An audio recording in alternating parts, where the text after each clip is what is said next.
السلام علیکم ورحمۃ اللہ وبرکاتہ۔ سیرت النبی قسط نمبر 9۔ جو ہی آپ نے پتھر پر پاؤں مارا، اس کے نیچے سے صاف اور عمدہ پانی پھوٹ نکلا۔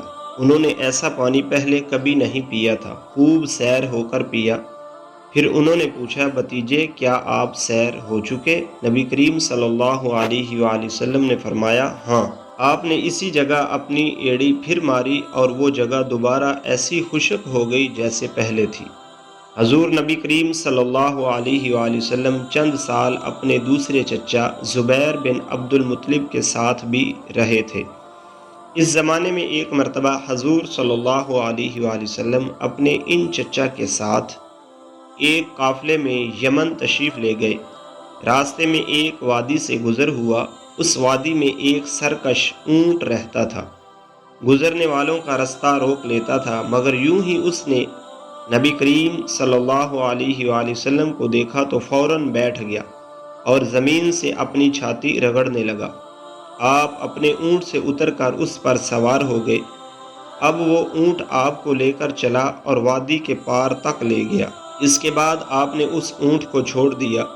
یہ قافلہ جب سفر سے واپس لوٹا تو ایک ایسی وادی سے اس کا گزر ہوا جو طوفانی پانی سے بری ہوئی تھی، پانی موجیں مار رہا تھا۔ یہ دیکھ کر آپ نے قافلے والوں سے فرمایا، میرے پیچھے پیچھے آؤ۔ پھر آپ اطمینان سے وادی میں داخل ہو گئے، باقی لوگ بھی آپ کے پیچھے تھے۔ اللہ تعالیٰ نے اپنی قدرت سے پانی خشک کر دیا اور آپ پورے قافلے کو لیے پار ہو گئے۔ قافلہ مکہ پہنچا تو لوگوں نے یہ حیرت ناک واقعات بیان کیے۔ لوگ سن کر بول اٹھے، اس لڑکے کی تو کچھ شان ہی نرالی ہے۔ ابن ہشام لکھتے ہیں، بنو لہب کا ایک شخص بہت بڑا قیافہ شناس تھا، یعنی لوگوں کی شکل و صورت دیکھ کر ان کے حالات اور مستقبل کے بارے میں اندازہ لگایا کرتا تھا۔ مکہ آتا تو لوگ اپنے بچوں کو اس کے پاس لاتے، وہ انہیں دیکھ دیکھ کر ان کے بارے میں بتاتا تھا۔ ایک بار یہ آیا تو ابو طالب آپ کو بھی اس کے پاس لے گئے، اور اس وقت آپ ابھی نوعمر لڑکے ہی تھے۔ قیافہ شناس نے آپ کو ایک نظر دیکھا، پھر دوسرے بچوں کو دیکھنے لگا۔ فارغ ہونے کے بعد اس نے کہا، اس لڑکے کو میرے پاس لاؤ۔ ابو طالب نے یہ بات محسوس کر لی تھی کہ قیافہ شناس نے ان کے بھتیجے کو عجیب نظروں سے دیکھا ہے، لہٰذا وہ آپ کو لے کر وہاں سے نکل آئے تھے۔ جب قیافہ شناس کو معلوم ہوا کہ آپ وہاں موجود نہیں ہیں تو وہ چیخنے لگا، تمہارا برا ہو، اس لڑکے کو میرے پاس لاؤ جسے میں نے ابھی دیکھا ہے، اللہ کی قسم وہ بڑی شان والا ہے۔ ابو طالب نے نکلتے ہوئے اس کے یہ الفاظ سن لیے تھے۔ ابو طالب نے تجارت کی غرض سے شام جانے کا ارادہ کیا۔ نبی کریم صلی اللہ علیہ وآلہ وسلم نے بھی ساتھ جانے کا شوق ظاہر فرمایا۔ بعض روایات میں آیا ہے کہ آپ نے جانے کے لیے خاص طور پر فرمائش کی۔ ابو طالب نے آپ کا شوق دیکھ کر کہا، اللہ کی قسم میں اسے ساتھ ضرور لے جاؤں گا، نہ یہ کبھی مجھ سے جدا ہو سکتا ہے، نہ میں اسے کبھی اپنے سے جدا کر سکتا ہوں۔ ایک روایت میں یوں آیا ہے، آپ نے ابو طالب کی اونٹنی کی لگام پکڑ لی اور فرمایا، چچا جان آپ مجھے کس کے پاس چھوڑے جا رہے ہیں؟ میری نہ ماں ہے نہ باپ۔ اس وقت آپ کی عمر مبارک 9 سال تھی۔ آخر ابو طالب آپ کو ساتھ لے کر روانہ ہوئے، آپ کو اپنی اونٹنی پر بٹھایا، راستے میں عیسائیوں کی ایک عبادت گاہ کے پاس ٹھہرے۔ خانقاہ کے راہب نے نبی کریم صلی اللہ علیہ وآلہ وسلم کو دیکھا تو چونک اٹھا۔ اس نے ابو طالب سے پوچھا، یہ لڑکا تمہارا کون ہے؟ انہوں نے جواب دیا، یہ میرا بیٹا ہے۔ یہ سن کر راہب نے کہا، یہ تمہارا بیٹا نہیں ہو سکتا۔ یہ سن کر ابو طالب بہت حیران ہوئے، بولے، کیا مطلب؟ یہ کیوں میرا بیٹا نہیں ہو سکتا بھلا؟ اس نے کہا، یہ ممکن ہی نہیں کہ اس لڑکے کا باپ زندہ ہو، یہ نبی ہے۔ مطلب یہ تھا کہ ان میں جو نشانیاں ہیں وہ دنیا کے آخری نبی کی ہیں، اور ان کی ایک علامت یہ ہے کہ وہ یتیم ہوں گے، ان کے باپ کا انتقال اسی زمانے میں ہو جائے گا جب کہ وہ ابھی پیدا ہونے والے ہوں گے۔ اس لڑکے میں آنے والے نبی کی تمام علامات موجود ہیں۔ ان کی ایک نشانی یہ ہے کہ بچپن میں ان کی والدہ کا بھی انتقال ہو جائے گا۔ اب ابو طالب نے اس راہب سے پوچھا، نبی کیا ہوتا ہے؟ راہب نے کہا، نبی وہ ہوتا ہے جس کے پاس آسمان سے خبریں آتی ہیں اور پھر وہ زمین والوں کو ان کی اطلاع دیتا ہے۔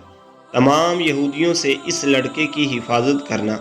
اس کے بعد ابو طالب وہاں سے آگے روانہ ہوئے۔ راستے میں ایک اور راہب کے پاس ٹھہرے۔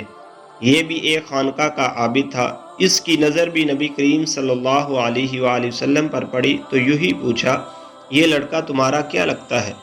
ابو طالب نے اس سے بھی یہی کہا، یہ میرا بیٹا ہے۔ راہب یہ سن کر بولا، یہ تمہارا بیٹا نہیں ہو سکتا، اس کا باپ زندہ ہو ہی نہیں سکتا۔ ابو طالب نے پوچھا، وہ کیوں؟ راہب نے جواب میں کہا، اس لیے کہ اس کا چہرہ نبی کا چہرہ ہے، اس کی آنکھیں ایک نبی کی آنکھیں ہیں، یعنی اس نبی جیسی جو آخری امت کے لیے بھیجے جانے والے ہیں۔ ان کی علامات پرانی آسمانی کتابوں میں موجود ہیں۔ اس کے بعد یہ قافلہ روانہ ہو کر بصرہ پہنچا۔ یہاں بحیرہ نام کا ایک راہب اپنی خانقاہ میں رہتا تھا۔ اس کا اصل نام جرجیس تھا، بحیرہ اس کا لقب تھا۔ وہ بہت زبردست عالم تھا۔ حضرت عیسیٰ علیہ السلام کے زمانے سے اس خانقاہ کا راہب نسل در نسل یہ عالم فاضل خاندان ہی چلا آ رہا تھا۔ اس طرح اس زمانے میں ان کا سب سے بڑا عالم بحیرہ ہی تھا۔ قریش کے لوگ اکثر بحیرہ کے پاس سے گزرا کرتے تھے، مگر اس نے کبھی ان سے کوئی بات نہیں کی تھی۔ مگر اس بار اس نے قافلے میں آپ کو دیکھ لیا تو پورے قافلے کے لیے کھانا تیار کروایا۔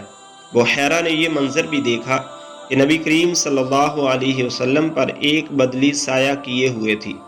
جب یہ قافلہ ایک درخت کے نیچے آ کر ٹھہرا تو اس نے بدلی کی طرف دیکھا، وہ اب اس درخت پر سایہ ڈال رہی تھی اور اس درخت کی شاخیں اس طرف جھک گئی تھیں جدھر نبی کریم صلی اللہ علیہ وسلم موجود تھے۔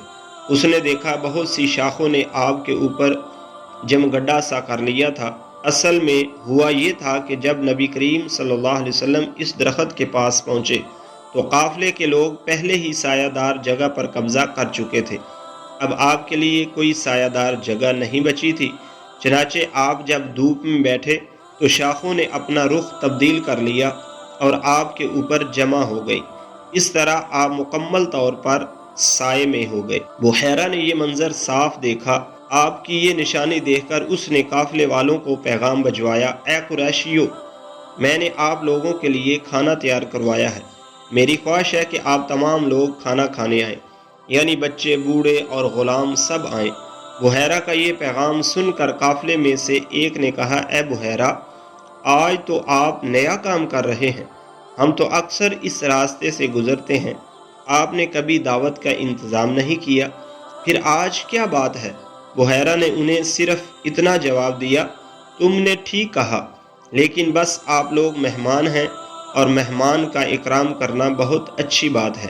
اس طرح تمام لوگ بحیرہ کے پاس پہنچ گئے، لیکن اللہ کے رسول صلی اللہ علیہ وسلم ان کے ساتھ نہیں تھے، انہیں پڑاؤ ہی میں چھوڑ دیا گیا تھا۔